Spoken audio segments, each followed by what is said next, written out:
नमस्कार प्यारे बच्चों, मैं वेद प्रकाश वेद पाठशाला में आपका हार्दिक स्वागत करता हूं। हरियाणा सीईटी कंप्लीट हो चुका है चारों शिफ्ट का और आपने आंसर की भी मिला ली है। कई बच्चों का बहुत अच्छा सीईटी में स्कोर रहा है और कई बच्चों का सीईटी में स्कोर कम रहा है। अब हरियाणा पुलिस भर्ती के अनाउंसमेंट होते हुए कम स्कोर वाले बच्चों को टेंशन हो गई है कि सर क्या रहेगा, क्या हमारा नंबर आएगा कि नहीं आएगा।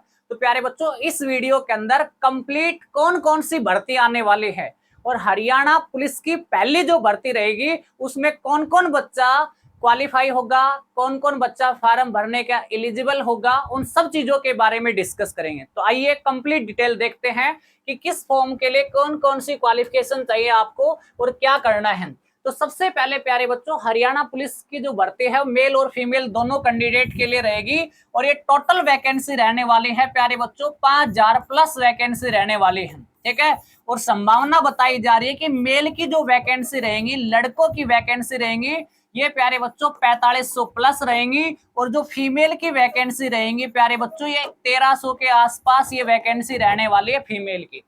लड़कियों की 1300 के आसपास और लड़कों की 4500। सर वैकेंसी तो ठीक है, हम क्राइटेरिया पास करेंगे नहीं। प्यारे बच्चों, अगर आपका सीटी में ओबीसी कैटेगरी का कोई भी बच्चा है या एससी एसटी का ईडब्ल्यूएस का कोई भी बच्चा है, अगर सीटी में 40 नंबर आपके हैं, 40 मार्क्स हैं, तो आप इस फॉर्म को अप्लाई कर सकते हो। ठीक है, हाँ सर। और दूसरा देखोगे प्यारे बच्चों, जर्नल के अंदर, जर्नल में अगर 50 नंबर आपके हैं, जब भी आप इस फॉर्म को अप्लाई कर सकते हो। और ये साफ साफ कह दिया कि हरियाणा पुलिस की जो भर्ती है ना, वो 10 गुना बेस पे नहीं होगी, 10 गुना बेस के ऊपर नहीं होगी। जिन जिन बच्चों का हरियाणा सीटी क्वालिफाई होगा वो सभी बच्चे हरियाणा पुलिस की भर्ती देखने के लिए एलिजिबल होंगे। क्लियर और कंफर्म खबर है प्यारे बच्चों, 100% है। तो आप अपनी तैयारी में बेहतर तरीके से लग जाए। और इसमें जो क्वालिफिकेशन रहने वाले हैं वो प्यारे बच्चों 12th बेस पे आपकी क्वालिफिकेशन रहेगी। और एज लिमिट की बात करें तो प्यारे बच्चों मैक्सिमम एज 28 साल रहने वाले हैं। कितने साल? 28 साल ओबीसी कैंडिडेट की। ठीक है भाई, तो ये याद रखना एज के बारे में। अगर आप ओवरेज हो गए तो इस फॉर्म को नहीं भर सकते। सब इंस्पेक्टर की भर्ती आने वाली है बड़ी प्यारे बच्चों। सब इंस्पेक्टर की जो भर्ती रहेंगी ये लगभग 1300 प्लस वैकेंसी आने वाली है। 1366 बता रहे फिलहाल, तो 1366 के आसपास सब इंस्पेक्टर की वैकेंसी रहेंगी, जिसमें मेल और फीमेल दोनों इंक्लूड रहेंगे। लेकिन प्यारे बच्चों, सब इंस्पेक्टर के लिए आप ग्रेजुएशन होने चाहिए। आपकी क्या होने चाहिए? ग्रेजुएशन होनी चाहिए। जी, आपकी बीए भी हो सकती है, बीएससी भी हो सकती है, बीकॉम भी हो सकती है, कोई भी हो सकता है, लेकिन आप कैसे होना चाहिए? ग्रेजुएट होने चाहिए और सीटी आपका क्वालिफाई होना चाहिए। Clear point? ठीक है सर। सर दोनों भर्ती तो हमारी क्लियर होगी। हाँ, कनाल पटवारी जो भर्ती आएगी प्यारे बच्चों, इसके लिए आपको थोड़ी सी मेहनत करनी पड़ेगी। जिन जिन बच्चों का स्कोर अच्छा था ना, वो बच्चे इस फॉर्म को भर सकते हैं। देखिए प्यारे बच्चों, सीटी जो कनाल पटवारी है इसके बारे में देखते हैं, एक बार बताता हूं मैं आपको कि कनाल पटवारी के बारे में क्या है। थोड़ा सा स्पेस कर लेते हैं भाई, है ना। देखो भाई, कनाल पटवारी की जो भर्ती रहने वाली है, अगर प्यारे बच्चों कनाल पटवारी की भर्ती लिमिटेड आती है, 800 से 900 भर्ती आएंगी कनाल पटवारी की। ठीक है, कनाल पटवारी की। और इसमें प्यारे बच्चों जिन बच्चों के 65 प्लस नंबर हैं वही इसके लिए एलिजिबल होंगे, वही इसमें 10 गुना के अंदर आएंगे प्यारे बच्चों। ठीक है, कई बच्चों को प्यारे बच्चों ये बात खराब भी लग सकती है मेरी, जिसका स्कोर कम होगा, 65 प्लस जिसके नंबर है वही 10 गुना के अंदर आएंगे। अगर इससे कम नंबर है तो कनाल पटवारी का सपना लेना छोड़ देना। कन्फर्म है, रिकॉर्डेड आपके पास, देख लेना ये बात। उसके बाद देखोगे प्यारे बच्चों, पटवारी की बातचीत करें, पटवारी की वैकेंसी भी कम आती है। 600 से लेके 700 पद आएंगे आपकी पटवारी की भर्ती का। और जिनके 70 प्लस नंबर है ना, वही प्यारे बच्चों 10 गुना के अंदर बैठेंगे। इसके अलावा कोई बच्चा 10 गुना में नहीं बैठेगा। कन्फर्म खबर है। ठीक है भाई, ठीक है। ग्राम स्टीव में प्यारे बच्चों, ग्राम स्टीव की वही वैकेंसी आने वाली है, 500 से 600 वैकेंसी। और जिन बच्चों के 70 प्लस नंबर रहने वाले वही ग्राम स्टीव फॉर्म भरने में एलिजिबल होंगे। ठीक है। चलो भाई, ये तो इन भर्तियों के बारे में था। आज देखते हैं प्यारे बच्चों कलरक के सभी विभाग। प्यारे बच्चों कलरक की जो वैकेंसी आने वाली है वो 8,000 से 10,000 वैकेंसी आने वाली है। कितनी भाई? 8,000 से 10,000 के आसपास वैकेंसी आएंगी। और जिन बच्चों के 60 प्लस नंबर है ना, वो बच्चे कलरक की भर्ती आराम से देख सकते हैं। क्लियर भाई? कलरक की भर्ती के लिए कितने नंबर चाहिए? 60 प्लस अगर आपके नंबर हैं तो आप कलरक की भर्ती आसानी से देख सकते हो, पहली चीज। दूसरा देखोगे प्यारे बच्चों, ड्राइवर की भर्ती है। अगर प्यारे बच्चों आपका सीईटी क्वालिफाई है और प्लस में प्यारे सीईटी क्वालिफाई है, प्लस में हैवी लाइसेंस है। कौन सा प्यारे बच्चों?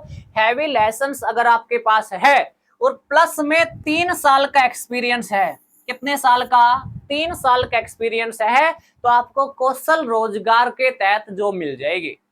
हाँ, परमानेंट मत सोचना भाई, किसके तहत? कौशल रोजगार के तहत आपको जो मिल जाएगी। ठीक है। और यही हाल प्यारे बच्चों कंडक्टर का रहने वाला है। अगर आपका सीईटी क्वालिफाई है और आपके पास कंडक्टर का लाइसेंस है, तो कौशल रोजगार का पोर्टल कुछ समय बाद ओपन होगा, उसमें फार्म भर देना। कौशल रोजगार के तहत भरे जाएंगे भाई ड्राइवर के पद और कलरक के पद। ठीक है भाई? ठीक है सर। उसके बाद प्यारे बच्चों टेक्निकल पोस्ट की बात करें, एएलएम और जेई की बातचीत करें, तो प्यारे बच्चों एएलएम जेई का फॉर्म भरने के लिए जिन बच्चों के पास आईटीआई है, टेक्निकल पोस्ट क्या? एएलएम लाइनमैन की बात करें और जेई की बात करें प्यारे बच्चों, जिन बच्चों के पास आईटीआई है और सीटी क्वालिफाई है, वो बच्चा इस फॉर्म को भर सकता है और इसके लिए वो बच्चा एलिजिबल है। ठीक है भाई? ठीक है भाई। 40 और 50 नंबर चाहिए एएलएम के लिए। वीएलडीए, एमपीएचडब्ल्यू, एएनएम और जीएनएम, इसके लिए भी प्यारे बच्चों सीईटी आपका होना चाहिए क्वालिफाई। इन भर्तियों के लिए भी सीईटी क्या होना चाहिए?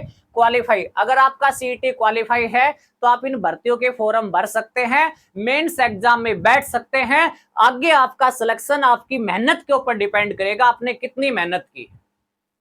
नेक्स्ट देखो प्यारे बच्चों, आगे आप देखोगे फायर ऑपरेटर की भर्ती। प्यारे बच्चों फायर ऑपरेटर की भर्ती आने वाले है, लगभग 300 से 400 वैकेंसी आएंगे भाई फायर ऑपरेटर की। ठीक है, 300 से 400। और जिन बच्चों ने फायरमैन से आईटीआई कर रखी है, क्या कर रखी है भाई? आईटीआई कर रखी है फायरमैन से, उन्हीं बच्चों का ये फार्म भरा जाएगा। अगर आप गलती से फार्म भर देते हैं किसी संस्था से सर्टिफिकेट बनवा के या वैसे, तो प्यारे बच्चों आपका फार्म कैंसिल हो सकता है। ठीक है, या सिलेक्शन प्रोसेस में भी रुक सकता है। तो किसी भी बहकाव में आके ना करे कि मैं नंबर देता हूं, इस नंबर पे संपर्क कर ले, उस संस्था से बनवा लो, उस संस्था से बनवा लो। नहीं, आईटीआई से होना चाहिए आपका फायरमैन का। 1 साल का कोर्स होता है। अगर आपने आईटीआई कर रखी है, फायरमैन की भर्ती आई, तो आपका सिलेक्शन श्योर हो जाएगा। लेकिन प्यारे बच्चों उसके लिए सीटी क्या होना चाहिए? आपका क्वालिफाई होना चाहिए, जर्नल कैटेगरी का हो, चाहिए ओबीसी कैटेगरी का। ठीक है भाई। उसके बाद देखोगे हेल्थ सैनिटरी डिपार्टमेंट। प्यारे बच्चों health sanitary department official university के द्वारा अपना करो, एमडीयू के द्वारा करो, आईजीयू के द्वारा करो, है ना, जवाहरलाल नेहरू यूनिवर्सिटी के द्वारा, अच्छी यूनिवर्सिटी से करो। ऐसा नहीं कि मैं सर्टिफिकेट बना दूंगा। हरियाणा में तो छापा खाना हो रहा है सर्टिफिकेट का, है ना, तो आप ऐसी गलती मत करना भाई। उसके बाद देखोगे ओटी सहायक, फार्मासिस्ट। प्यारे बच्चों ये जिसने डी फार्मा कर रखी है, डी फार्मा कर रखी है ना, उन बच्चों के लिए वैकेंसी है प्यारे बच्चों। अगर उनका सीटी क्वालिफाई है तो उनका नंबर आ जाएगा भाई। ठीक है, आगे मेन एग्जाम में आप बैठ सकते हो। तो ये सारी जानकारी थी, सारी डिटेल थी प्यारे बच्चों भर्तियों से संबंधित। आपको जानकारी कैसी लगी? अगर जानकारी अच्छी लगी हो तो चैनल को लाइक करें, शेयर करें और सब्सक्राइब करें। आज के लिए इतना ही। जय हिंद, जय भारत।